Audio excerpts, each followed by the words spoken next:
Hi, my name is Shelah Marie, and this is my gorgeous husband, Ace Hood, and this is Couch Conversations. What are we talking about today, Ace? Today we're talking about wellness. We are talking wellness.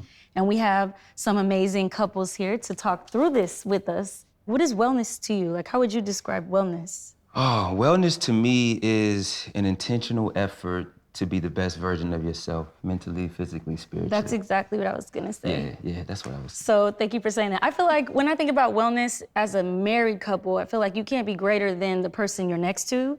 So if I want this marriage to be great, I really had to work on myself first. So when you hear wellness, what comes to mind?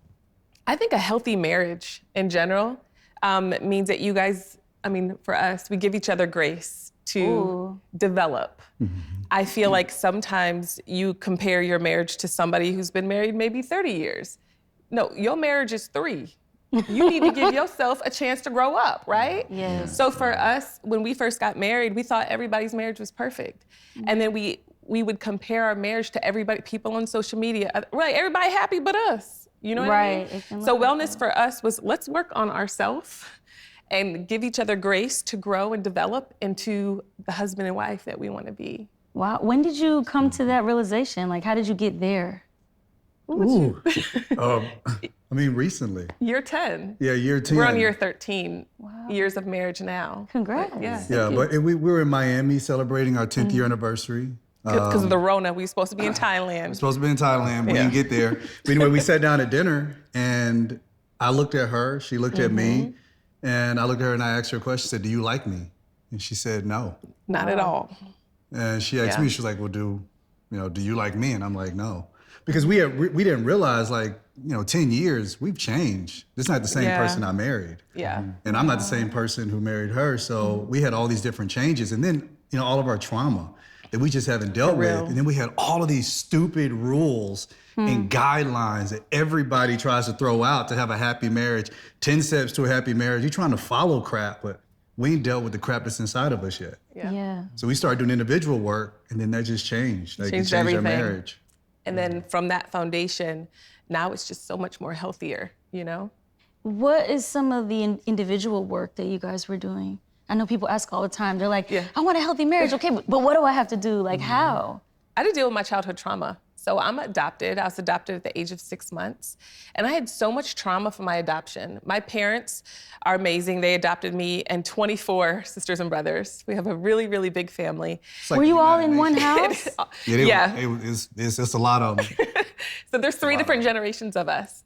So I always knew I was adopted. I look around, my sisters, I got Korean over here, Indian over here, Mexican. Not the United Nations. It's United Nations, like konnichiwa, hello, child. There's a lot going on. There's one of everybody. There's one of everybody. Really It was really cool, but there's 3 different generations, and there were 16 people in the house with me in my generation. I'm part of the 2nd generation. And I struggled with my identity for most of my life because my parents are white, and I'm not. And I'm looking at them, I'm like, I don't know how to do my hair. I don't know who I am. I really struggled with who I am. And I struggled with my adoption. Although my parents were so loving and kind to me, I still had a lot of trauma from the first 6 months of my life. So I got put in a foster home, and the foster mother didn't believe in fat babies. So she fed me 3 bottles a day, breakfast, lunch, and dinner, and kept me swaddled in a room where I screamed for 6 months of my life. So my basic needs weren't met, which means I'm in survival mode my whole life. So literally, I'm looking at every situation in life like, I have to work hard, I gotta survive, I have to strive. And so in my marriage, we'd hit rocks. I'd say, well, give me a list.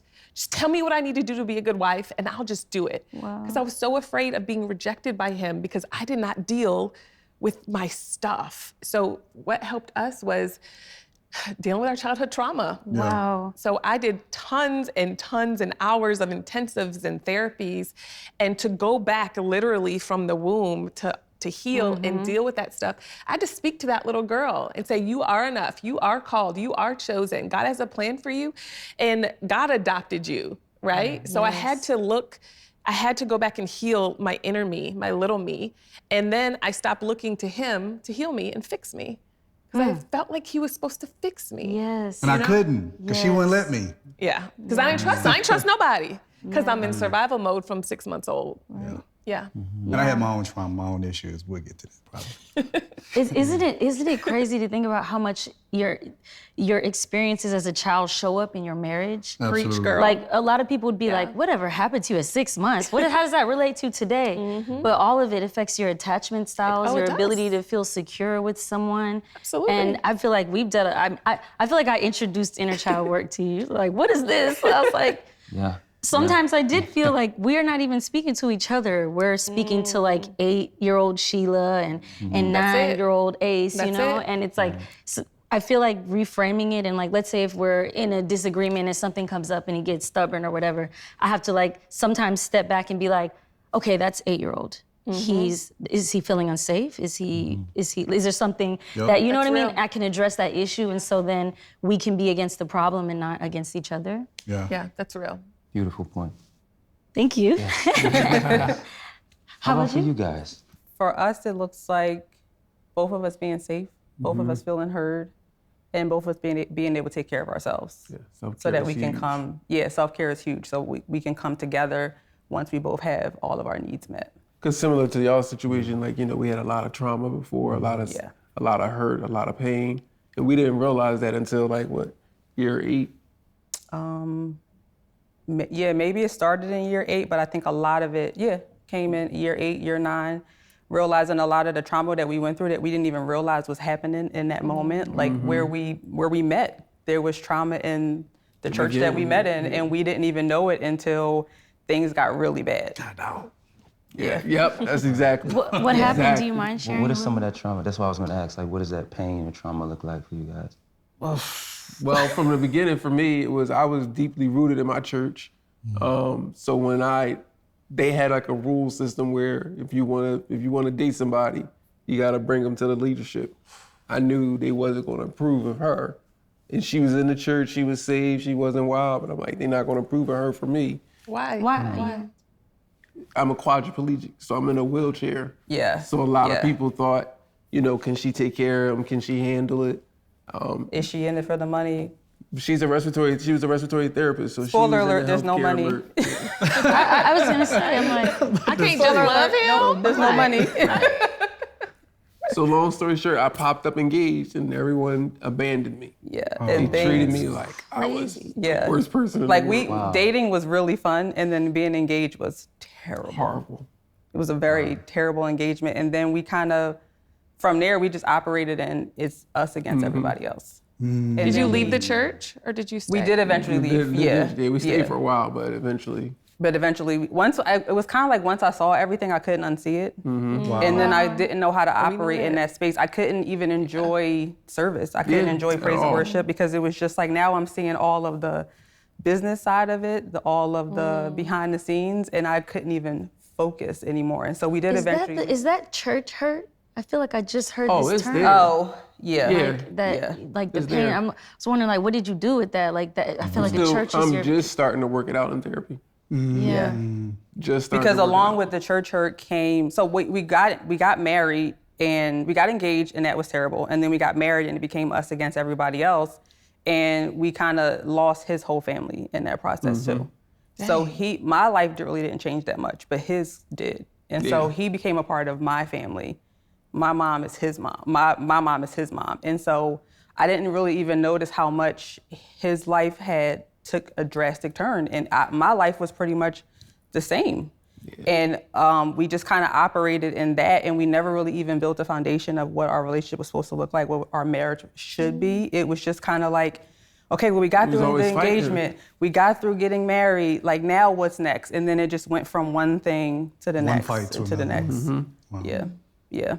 Wow. So like, I mean, but even like as a man, I know like we can relate, like even with some of our story, but like as a man kind of dealing with that, was there like a silence? Like, did you deal with it silently? Because you said you're just not working it out. So I kept it all in. I would laugh, I would joke, smile, happy go lucky. Like a year and a half ago, completely cracked. Our roles reversed because I was a stay-at-home father. So I stayed at home, took care of everything, raised our daughter for about 3 years. The pandemic happened. I ended up being sick. I was sick for about 3 years. He was sick before the pandemic started. Yeah, I was. So then we my wife, she just reached a point where she couldn't handle, the kid, me being sick, working, respiratory therapy, COVID. So it was Super Bowl Sunday, she was home, I had to go to the hospital. She was like, that's it, I'm quitting.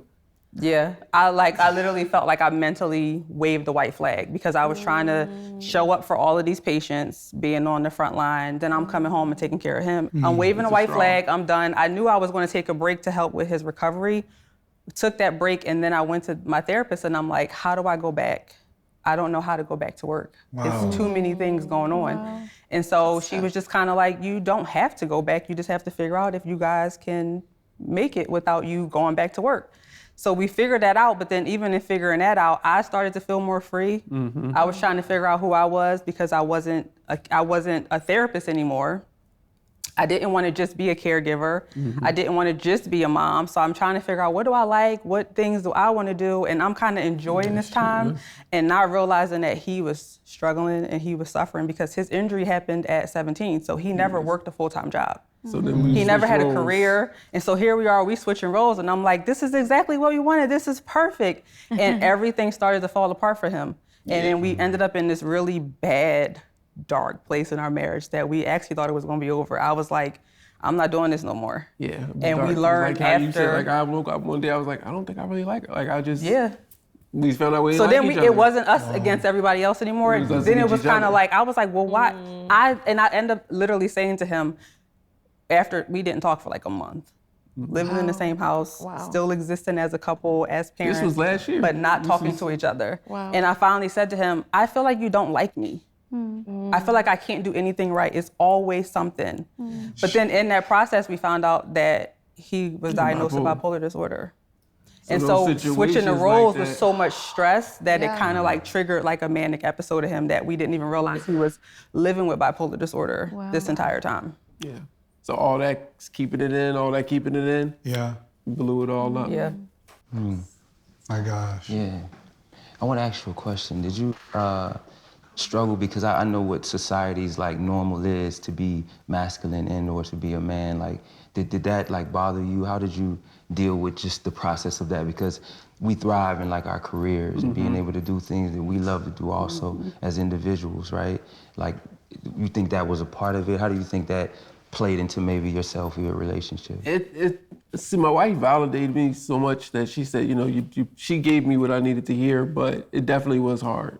It definitely was hard to be like, I'm not doing nothing. I wasn't bringing no money in. I raised my daughter the best I could, but I always didn't feel like I was giving enough. Yeah. So when I transitioned, it was still hard because it was like, all right, I'm not making enough. Now I'm in this position, I'm not doing what I need to do. So it always felt like a cycle of not doing what I need to be doing as a man. It just always feeling like you're trying to one-up yourself.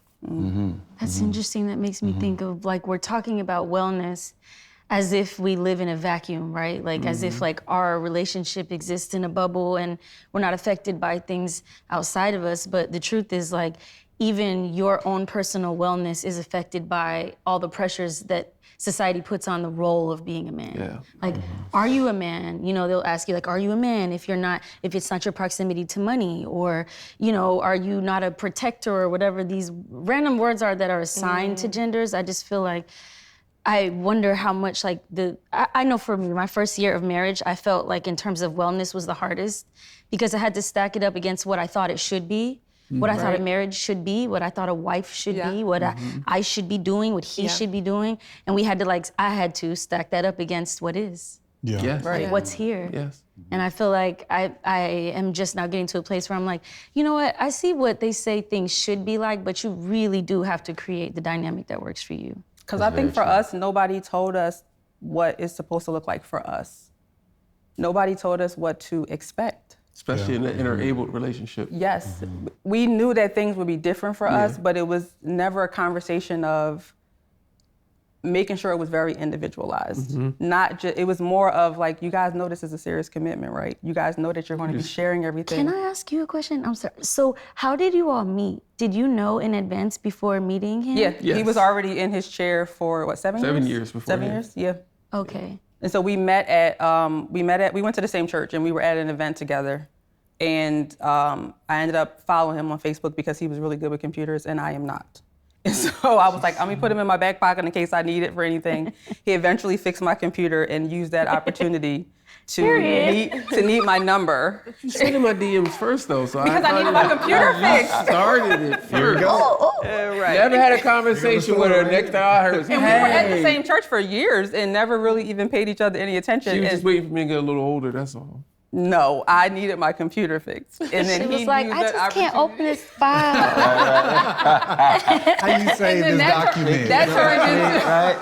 That turned into, oh, I need your phone number to give you your computer back. He had to, to get It was the job hard. I had done. to We roll, gotta- Right? And then that turned into, thank Customer you, service. Merry Christmas, thank you for your business. Yeah, and I was like, check-ins. You see what I'm saying? Right, man. Customer retention. Word of mouth. Period. So how did you know, how did you even know to prepare yourself for what this would be like, or both of you, right? Like, how do you even know what you're getting into, if you have the capacity, all of that, or are you just learning on the fly? You just knew, like, I want him. It was more like that for me. I was young. I was like 23, 24, so. I was a little bit older. Period. So my focus was like, I wanted to settle down. I wanted somebody that was gonna be with me, but I also was like, I don't know everything. So and that was part of why I wanted somebody a little older like to help me, but it was tough, and I'm still learning. I'm learning every day. Yeah, for me, it was, I could be with somebody that doesn't have this situation, and they just don't want to do those things anyway. So am I going to not give this a chance when somebody able-bodied could not want to skydive or go on a cruise? Like, it could still be the same with somebody not in a situation, and I felt like my background in healthcare made me a little bit more comfortable with some of the things that he's still uncomfortable with. Like, there's still things that he likes to keep separate, which is really where it gets like foggy because I'm also his caregiver. So it's kind of like, dude, I do everything around here. But I did kind of go in there blindly thinking, and that was probably a very ableistic perspective to say, like, I knew it wasn't just the inability to walk, but I was also like, it can't be that hard. It can't be that bad. And then he got sick, and it was hard. And it was bad, and it was a lot of things I didn't know how to handle, I wasn't prepared for. It was every infection was, we'll just get over this one and then we'll see what happens. We'll go from there. And then we had a year where he was in the hospital 5 times. And each hospital stay was 5 to 7 days. And I started to wonder, like, okay, this is great and this is beautiful, but is this gonna be over soon? Yeah. Like, is he gonna survive this? Yeah. And then what does that look like? What happens when things get worse? And so now we just kind of take it day by day, situation by situation, year by year. We've kind of learned more community. We found groups of other couples that are like us, same situation. And so that made a world of a difference too, to have other couples that are like, okay, what do we do for a wound? What do we do if we need, a new cushion? What do we do? And that, So important. Yeah, that actually helped a lot. It took a lot of that weight off to feel so alone, because we were already feeling alone when we got married and we were newlyweds and it was just my family. But then to also have more couples that were like, oh no, we can figure all of this out. It didn't feel so heavy and so hard anymore. Let's talk a little bit more about the community, right, leading into that aspect. Because obviously with this whole marriage thing, like, there is no real rule book to it, right? And even coming from an experience to where, being in the industry and stuff like that, like not everybody being as supportive of us getting married. You would think that, like, when you have love or like you connecting with somebody, like, there should be a celebration of love, right? So it's not always easy to find a community of people who can give you sound advice. So, like, what was that like for you guys in terms of, like, building your community of support around you guys to help support your marriage and yourself? It was hard because we didn't really have community like that. We had, and it was also hard because we were almost at the top of our community. I pastored for 10 years. And so it's very difficult to be the person who's on the stage and to sit in rooms like this and to be honest. And if I can be very honest, the present day church does not take kindly to authenticity. We desire transparency. We want it. We want what's real, but then when we get what's real, it's too messy, and it messes up the picture of what it's supposed to look like. Right. So it was very difficult. So we would get around, other people who were preachers, who were pastors, whatever it is, and it would be so blank and phony. It was just, it was always just so phony. Everybody's marriage was good. Everybody's great. You know, she got a little Louis bag on, you know. He's dripped in his Gucci. And it's like, you know, But you can't be yourself for real. You can't be yourself. It's quick to call bullcrap. But it's just, it was really hard. So we felt like everything we were doing, we had to do alone. And then we started going to leadership, like, hey, well, can you help us? But then it's almost like once they started to see our humanity, we were pushed away. I was called a liability. Wow. I mean, it was like that, but this was supposed to be like supportive church culture. Can I ask what it was that they called you a liability for? Like what?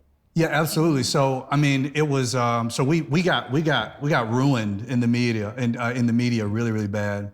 And we learned very quickly that it doesn't matter what you do, as long as you're accused, never tried, or never proven, then they can put a fake story out about you and people believe it. And it's supposedly true just because somebody said it. Yeah. And then they even came back later and said it wasn't true. But by then, that didn't go viral. What went viral was the lie. Yeah. The truth didn't, right. The truth is the lie is always loud. Yeah. But then the apologies are always private. Let me Yeah. send And you so an we email, got I'm the apologies, apologizing. but We it got was the- like, you know, it wasn't as loud as the accusations.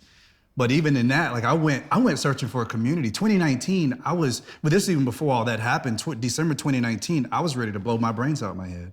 At 1:30 in the morning, I sat on the side of my bed. My youngest son was in the middle. She was on the other side. And I took the gun, other thing, and I'm crying, took the safety off. I was ready to do it. And my daughter, whose bedroom was right across the hallway, all I saw, like I'm looking and I saw like a little silhouette, and I see she's walking toward me. She's rubbing her eyes, and she said, Daddy, I love you. Whoa. And so like at that point I'm crying, and she said, can I lay with you? And so I took the gun, you know, I was like, hey baby, hold on one second, put the gun away, blah, blah, blah. I put her in the bed with me and we cuddled. We woke up the next morning, my wife was like, you know, how did Taylor get in the bed? I was like, with why you? is Taylor in the bed? And I didn't want to tell her then, because then I didn't want her to think I was freaked weak. out, yeah. And I didn't want her to be like, you need to do this, you need to do that. Let's get you some help, I ended up having to see therapists, and they tried to put me on medication. But the whole time, you know, it's still, I had to be the performer, I had to put on the show. Yeah. So having the community. Were you still preaching throughout this whole time? Yes. Wow. 3 services, multiple campuses. How are you dealing with that, with the public versus the personal? Like, It was hard because you're almost not allowed to. That's the thing. Just pray through it. You Yeah. have to be strong for everybody. And it's just like, that was tough because everyone's just like, you know, throwing scriptures at you. But we know the scriptures, we live them, we preach them. This is what we do. But it's just what's like the tangial actions that need to go along with the scriptures? Yeah. Right. There was like, some where's the deep humanity in it? Like that was the piece that I didn't have, and now I do. So now who you get in public is the same way I am privately. I can give 2 flying flips about any. You know, it's just like who I am now. I love me. Back then I didn't, because I didn't know me. Yeah. And I was depressed because I was trying to find me, but couldn't find me because of all of the expectations of what I had to be. And can I ask a question? So we've had a similar experience where, like, the world or people, I mean, I don't even know, a lot of people could be talking about your relationship on the outside. And I want to know, like, how did that affect you two? Like, while everything's going on and you have all these outside people speaking about you, around you, like, what did that do to y'all dynamic? Man, that was hard. That was tough. Because Right? I also was, you know, on social media, putting on a face. I'm a speaker. I was still traveling to speak. So I'm still on the road speaking. At the same time at that the this same is all time. going on? Yeah. all this is going on. All this is going on. I mean, I just released a book. I'm traveling. I'm doing all this stuff. And it's like, you still have to put on a face. You still have to stand up and smile and be strong and say, God's going to bring you through. But at the same time, on the inside, I am struggling. Broken. So broken. Then we're starting to drive a wedge between us because he has one way he wants to deal with the media. And I just want to go off on him and tell them to all mind their own business, right? So I have one way I want to do it. He has one way. And so it was like this clash. And it was so hard because I'm trying to keep it all together. And then you have to, you know, you have kids. So you want to like. You have to block the kids. You have to block from the it. kids from all of it, right? And And then the friends who were once your friends, who start walking away from you, Yeah. and it's like that. Sorry, babe. It was a lot, and then I was so deficient Yeah. that it was Going difficult into for that me. season. I was Yeah. going into it already deficient, and Yeah. now Yeah. I'm almost feeling like, how can I be a husband to her? Yeah. So the depression and the anxiety and the suicidal thoughts, like they were eating me up all the time. And that's not something you can talk about in the church, right? The Oh, it wasn't suicidal something that ideation. but here's the crazy thing. So I would stand up on the stage and I would in the middle would of tell service, I people. would say, "Yo, I don't think I'm well. Like Yeah. I'm Or I don't like- wanna do this Like I don't anymore." do this anymore. Yeah. Like I'm tired." And the people would laugh. They'd be like, "You so crazy. You can't go nowhere." Like, Yeah, like, Pastor, no, you gotta be tried. there. He actually tried to pass the church over a year earlier, but all of the leaders, They wouldn't do it. They said they would all leave. they were like, "You can't leave us. Like, we've moved here from other places. Like, you cannot leave us." So it's like, this was 2018 and 2017, he tried to pass the church over. Yeah. But it's just like, you're almost in bondage to like people and you don't even realize it. Yeah. And what's the status now? Are you still preaching? Still at that church? No, so the church we had was in Atlanta. I actually turned the church over to Mace. Yep. So Mace is the pastor of it in Atlanta. But we're actually getting ready to start to plant a new church here in Los Angeles. Yeah, in LA in September. Yeah. Nice. So we're in we're a much healthy. better That's place. great. You actually don't- had I don't feel that. some breakthrough from the depression. Maybe you could share it with them. Yeah. Depression. I mean, so I found out last August that the man who raised me wasn't my father. And so I've recently met my father. And I found out I had an older brother who is 8 months older than I am. I have a sister who is 9 months older than I am. So you all can do the Daddy math. was a rolling stone. Y'all can kind of figure it out of your head. But yeah, I found a whole new set of family, but finding my roots brought me healing. Great deal of it. But growing up, you didn't know that you thought, this is my dad. Yeah, growing up, I thought Fine. that the man who was there, I thought he was my dad. So I constantly searched for his approval. I played football because I wanted him to see me. I tried to play basketball, and I was a short, fat kid. So on the court, everything dribbled on me but the ball. And like, I wanted him to be there, but he didn't show up to the games. He didn't care. Like He didn't talk. He didn't talk. He still don't talk. We still don't talk. I tried to do the awards thing. I was an overachiever. I was class president, all this stuff, because I wanted him to just approve of me. Yeah. And I never got that. And so I grew up as an adult, overachieving, trying to do all this stuff, and it never worked. But now, I've met my dad. Yeah. I see, like when I talk to him, it's almost like, man, that's where I get that from. So it's brought this sense of healing to me where I don't have the depression anymore. I can't think of the last time I had a suicidal thought. Yeah. It's made our marriage better. So much better. Yeah, so that finding the roots really changed a lot. Did I see it correctly in the notes that in therapy, you kind of had to grapple with this idea that you thought you were going to go to therapy and the therapist was going to be like, right, he's wrong, right? Mm-hmm. Tell him. Probably, because I think I'm always right. So yeah. Yeah. I don't want to put that on you. I'm no, sorry. no. It was recorded. No, that was absolutely No, right. it's a 'Cause I had that perfectionism. issue. Notes or something like Oh that? yeah, it's a perfectionism thing I'm working There through. you go. Okay. Yeah, I'm working Because I was through gonna it. say, in terms of my wellness, I feel like that's the main. I feel like where I am right now is it like in my own therapy, doing my own work. Because I think I started out this process like, yeah, I'm gonna go into healing. We're gonna heal, meaning the therapist is gonna tell me I'm right. Right. And he's wrong, right? And I remember that one time I got checked and I was heated. Yeah. I was heated. I was mad. And then I sat there and I was like, you know what, Shelah? Like, what is your point? Like, why I wanted to go to couples therapy, why? Yeah. Not to prove anyone right or wrong. Like, I really wanted to get to a healthier way of relating. And I feel like I have turned inward a lot. And I feel like that's helped me, where I focus more on my own triggers, managing my own ideas. Not sometimes, I have a huge imagination. I can go Same create a girl. story of something that wasn't there. He'd be like, what? So I feel like the more I looked into myself and like, that bothered you. Why? Take a second. Okay, it made our dynamic easier. Do you agree or disagree? Oh, I agree. Yes, I do agree with that. And I also think, like, for me, I'm at a stage and a point now to where it's like, I've learned that not being okay is okay. Yeah. Like, you know what I'm saying? That's That's real. one of the main things that I've learned, because I've been always trying to fix myself. I would try to, go outside, smoke or go run or train or do something to take my mind off of what I was actually experiencing in my body. So I was afraid to really feel like what that pain or that fear felt like, because I felt like I've, growing up my family at 18, 19, taking care of my entire family. So it was a large responsibility for me. So I never knew how to just be, you know what I mean? And my wife really opened that up to me because like when she would go into different modes and I would be triggered, I would be so upset. It's because, I grew up in a household that was very, loud and stuff like that. So for me, it was like, okay, I felt like I always had to mute myself. So when she had an emotional experience, I felt like, okay, I couldn't have an emotional experience growing up. So it's not fair that she gets to have one and I don't get to have one. So it was moving through that, So now it's just really me monitoring my own triggers, like, right, seeing myself, seeing like, okay, why does this thing bother you, right? Because ultimately, like, we're all mirrors to one another. So it's like, all right, if this thing's bothering me, it's like, all right, now I can be open and honest and be like, you know what, I feel sad.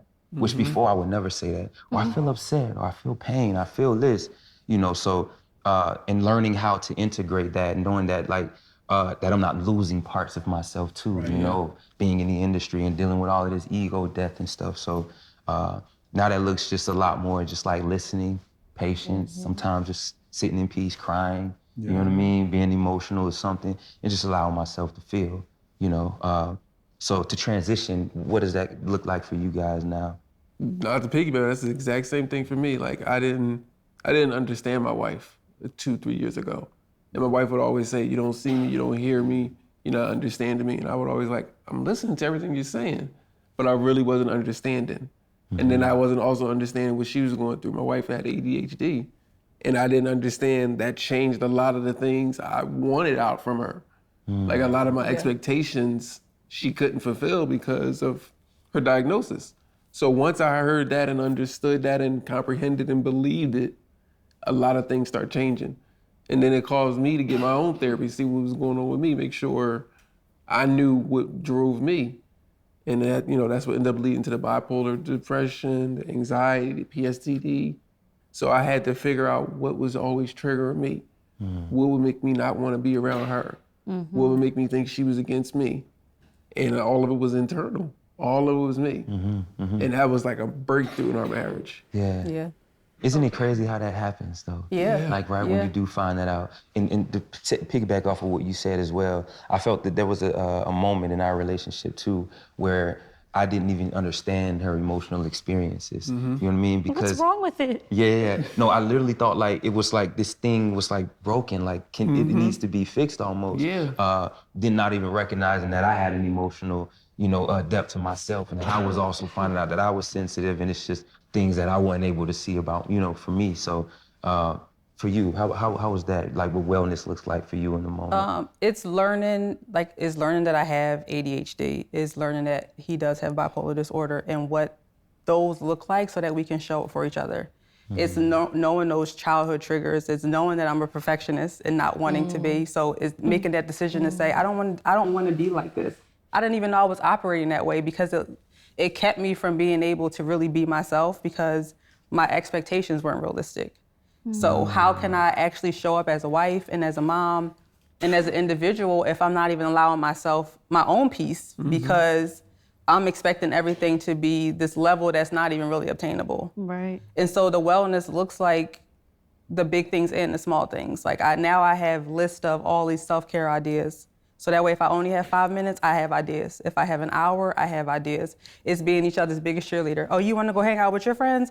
That's awesome. Go do that. Have fun. I'm going to hold all these things down while you go take care of yourself because I know when it's my turn, you're going to support me the same way. And so we both have to show up with like putting ourselves first and then being a wife, being a spouse, and then being a parent. And so having that understanding and being able to support each other in that and encourage each other in that is how wellness looks for us. That's beautiful. It's a big circle. You. It's a big circle. I feel like I learned so much from talking to you all. I feel like I should have been taking notes. I'm gonna take it back, but thank you so much for sharing such sacred parts of your marriage with us and with everybody watching. We know we're on the journey. We're all on the journey. And we know that it takes constant work, right? Things will continue to trigger us. Things will continue to come up. So as long as we continue to stay on the journey of individually healing and then when we come together, we kind of work on that third entity, which is the marriage part. Yeah. So I wish you all the best, Thank the very you. best. He a pastor too. Yeah.